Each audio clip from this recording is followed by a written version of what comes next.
Hi అండి.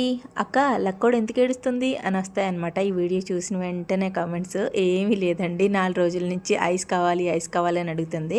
మా ఊరికేమో ice బండోడే రావట్లేదు. ఊరికి రావట్లేదో మా వీధికే రావట్లేదో తెలియట్లేదు కానీ రావట్లేదు అనమాట. సర్లే ఈవినింగ్ టైంలో డాడీని తెమ్మంటానులే అని చెప్పి ఇంకా ఊరుకోబెట్టానమాట. నా పనులన్నీ అయ్యేసరికి లక్కోడికి స్నానం చేయించేసి రెడీగా ఉంచాను. లోపు వాళ్ళ డాడీ ఐస్ కూడా తెచ్చేశారు.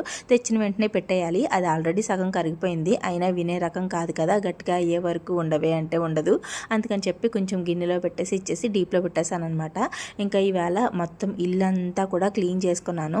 రేపొద్దున ఒక కార్యక్రమం అయితే ఉందన్నమాట. అందుకోసం ఇంకా కొడైతే ఐస్ క్రీమ్ తినేసి అలా పడుకుంటుందనమాట. హోంవర్క్స్ చేయించాలి, నా పనులు అయిపోయినాయి కదా.